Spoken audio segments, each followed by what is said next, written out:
सदगुरुदेव भगवान की जय। श्री मौनी राम भगवान की जय। साहब, जिंदगी में तर्क अवश्य करें लेकिन तकरार न करें।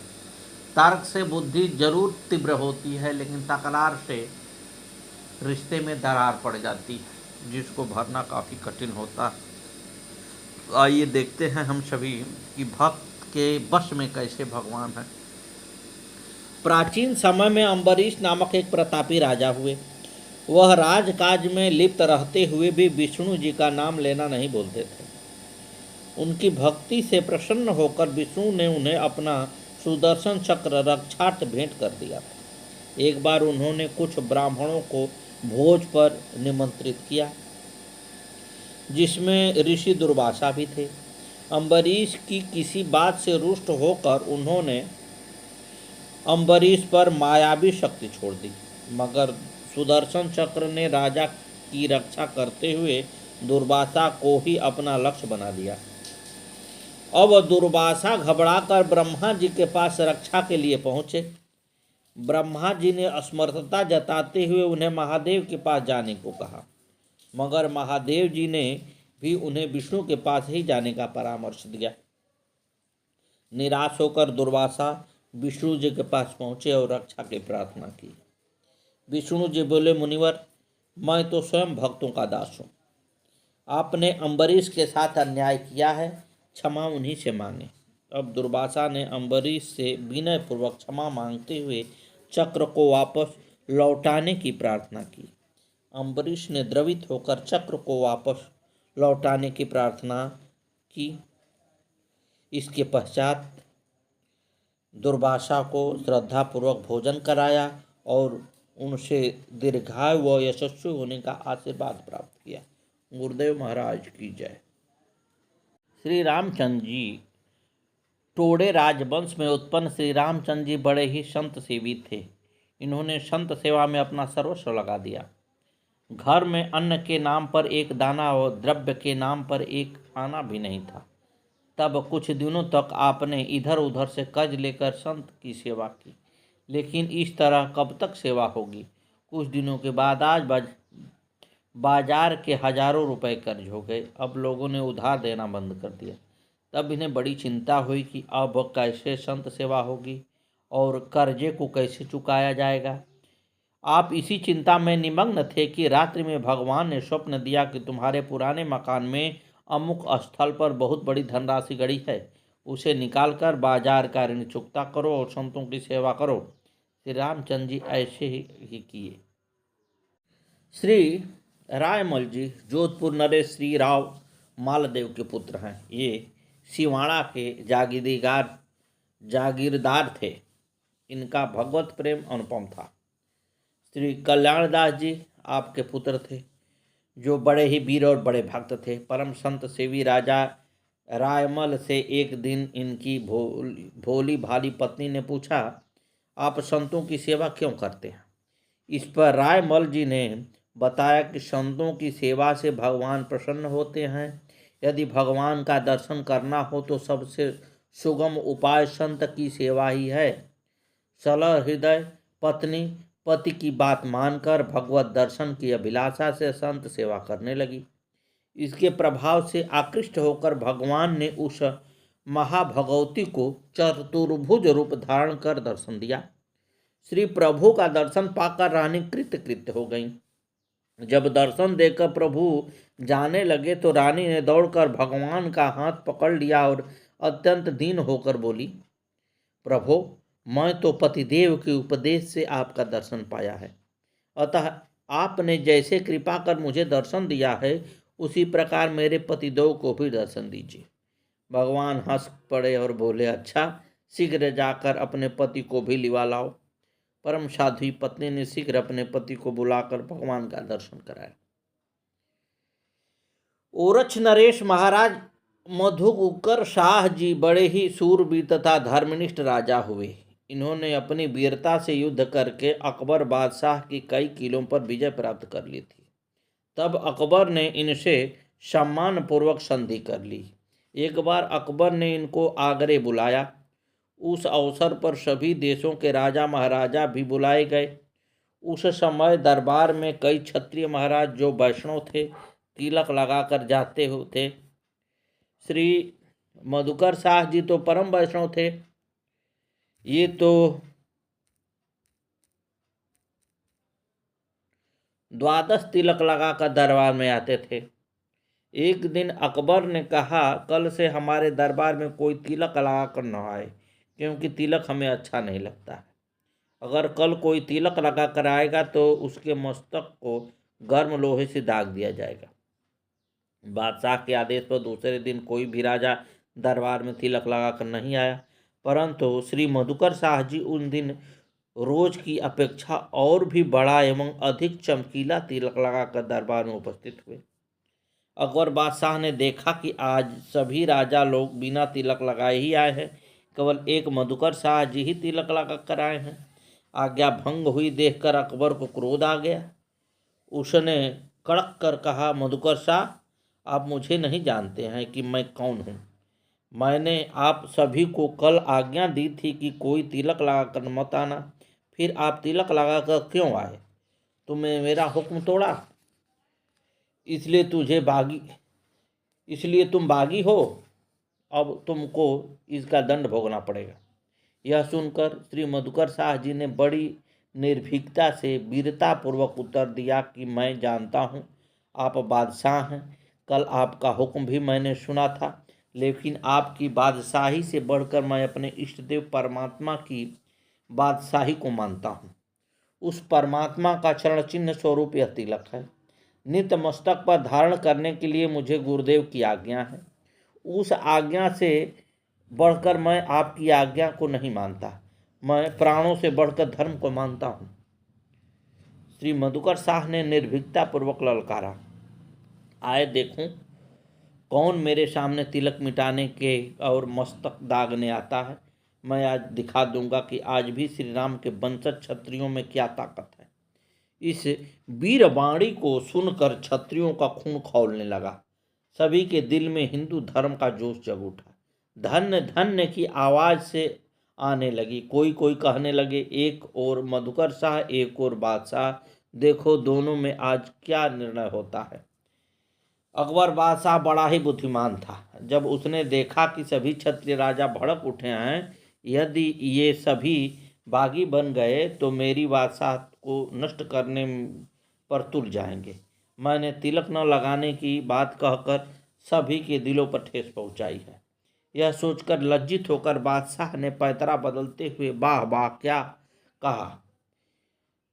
इस प्रकार अकबर के दरबार में महाराज मधुकर शाह की जय ध्वनि से आकाश गूंज उठा। दूसरे दिन से सभी राजा तिलक लगाकर दरबार में आने लगे। वैष्णव के ऊर्ध्व पुण्य तिलक का दरबार में दबदबा हो गया।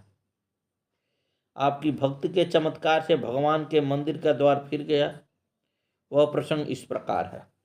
ओरछे में एक व्यासों का मोहल्ला है। उनमें एक प्राचीन मंदिर है जो आज भी विद्यमान है।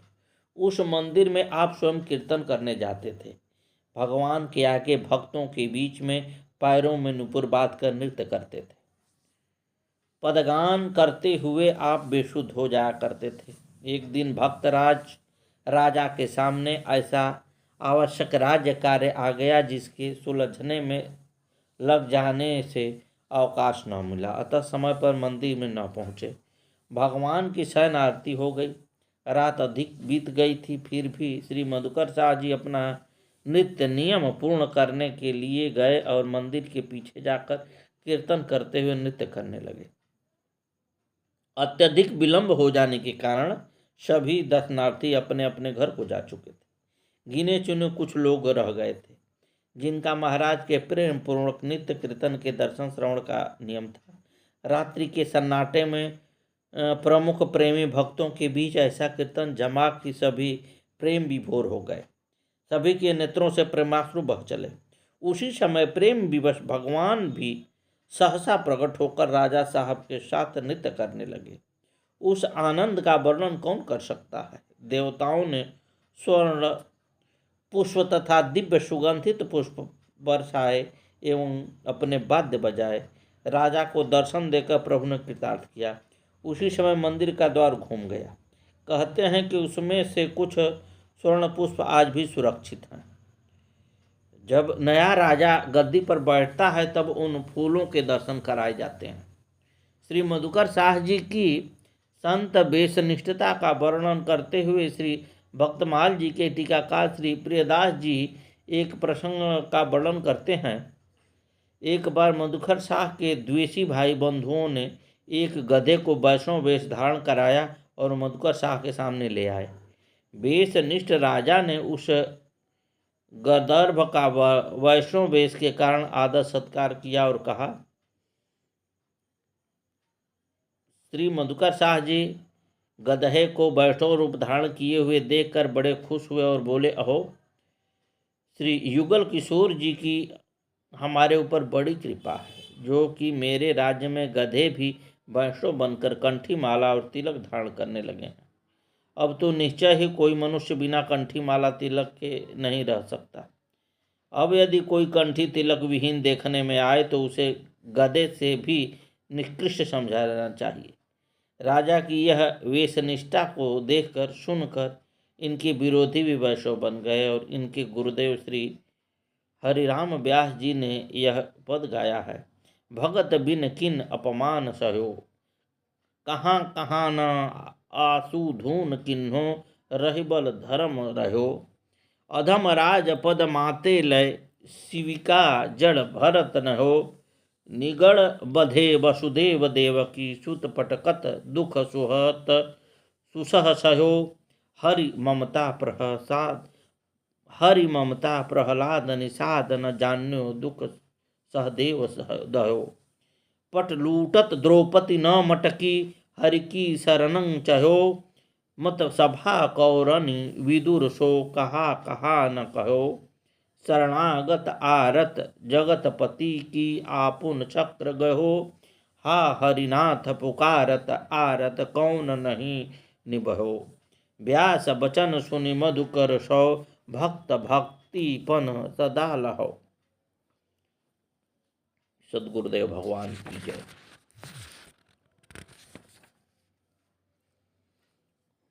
ऐतिहासिक विशेषज्ञों के अनुसार जोधपुर के शासक राव सुजान के पुत्र उदाऊ सन 1539 में जैतारण पर आक्रमण किया और सिद्धालो को परास्त कर नया राज्य स्थापित किया। इनके वंश उदावत राठौर कहलाए। परम प्रतापी राव उदाऊ के पुत्र शिवकरण ही खेमाल नाम से प्रसिद्ध हुए। इनका जन्म भाद्र शुक्ल पक्ष 1537 में हुआ। ये भगवत भक्त होने के साथ साथ अपने काल के महत्वपूर्ण वीरों में से एक थे। धर्मरक्षार्थ इन्होंने कई संग्राम किए। जोधपुर के मालदेव के समय में जैताजी, कूपाजी और पंचायरण को साथ लेकर शेरशाह की विशाल सेना से श्री खेमा जी ने इतिहास प्रसिद्ध संग्राम लड़ा। तभी से वीरों में आपको बड़ा सम्मान प्राप्त हुआ है। पुनः शेरशाह से मालदेव का प्रसिद्ध युद्ध गिरी में हुआ, जिसमें धोखे के कारण मालदेव वापस लौट आए, पर श्री खेमा जी प्रमुख सरदारों को साथ लेकर संग्राम में डट गए। अपने 10,000 सैनिकों के साथ शेरशाह की 80,000 सेना पर भीषण प्रहार किया। यह युद्ध 1600 में हुआ। इनके प्रचंड आक्रमण से शेरशाह की फौज के छक्के छूट गए। विजय शेरशाह की अवश्य ही हुई, पर उनके थोड़े से सैनिक भी बचे। प्रायः सभी क्षत्रिय वीर गति को प्राप्त हुए। शेरशाह ने इस विजय को धिक्कारा और कहा कि खुदा का शुक्र है जो जान बची, वरना मुट्ठी भर बजरे के लोभ में दिल्ली की सल्तनत खो देते। श्री नाभा जी ने श्री खेमाल और उनके पुत्र राव रतन सिंह जी दोनों का चरित्र एक साथ 156 में लिखा है, पर ये दो भक्त हैं। श्री राव रतन राठौर का जन्म 1577 भादो सुदी पंचमी को हुआ। ये जौतारण के तीसरे राजा थे। संवत 1623 वर्ष की आयु में आप जैतारण की गद्दी पर बैठे। पिता पितामह की तरह वे भी महान भक्त और वीर थे। इनमें स्वाधीनता, कर्तव्य परायणता, अपार साहस, उज्ज्वल चरित्र और धर्म परायण आदि गुण कूट कूट के भरे थे। आपने रणस्थल में कभी अधर्म युद्ध नहीं किया। वीर एवं भगवत भक्त का चाहे वह शत्रु ही क्यों न हो, उसका सर्वदा सम्मान किया। ये जैसे महान वीर थे वैसे ही उदार दाता भी थे। देहरिया, गेहावास, लखावासड़ी गांव चारण भक्तों की दान में दिया। आपकी वीरता के अनेक उदाहरण इतिहास में प्रसिद्ध हैं। 1610 में राव मालदेव ने मेड़ते के राजा जयमल पर चढ़ाई की। राव रतन सिंह जी उस युद्ध में मालदेव की ओर से लड़ रहे थे। आपने अपने सामंत देईदास के साथ जयमल जी की सेना पर भयंकर प्रहार किया। देईदास जब जयमल जी पर बछी छोड़ने लगा तब राव रतन सिंह ने कहा, राव उबरो। फिर देईदास ने बर्छी नहीं चलाई। इस युद्ध में जयमल की सेना हार गई थी। जैतारण में ही इनका अंतिम युद्ध अकबर की सेना के साथ हुआ। उसी युद्ध में महान पराक्रम प्रदर्शित कर संभवत 1614 चायतबदी दशमी को राव रतन सिंह जी प्रशस्तित वीर गति को प्राप्त हुई। इस युद्ध का वर्णन कविवर दूदो बिलास ने राठौर रतन सिंह रीवेली नामक काव्य में भी किया है। धर्म विरोधी यवन सेना का अपने खाड़ों से संहार करने वाले राव रतन सिंह ने अपनी कीर्ति का अचल कर दिया। इस प्रकार स्वतंत्रता प्रेमी राव रतन सिंह ने उज्ज्वल आदर्श प्रकट किया। इस क्षेत्र की जनता इन्हें देवतुल्य मानकर समाधि पर श्रद्धा सुमन चढ़ाती है। अब नया स्मारक भी बन गया है। जैतारण में एक सिद्ध संत श्री गुदड़ बाबा थे। राव रतन सिंह जी उनसे प्रभावित थे।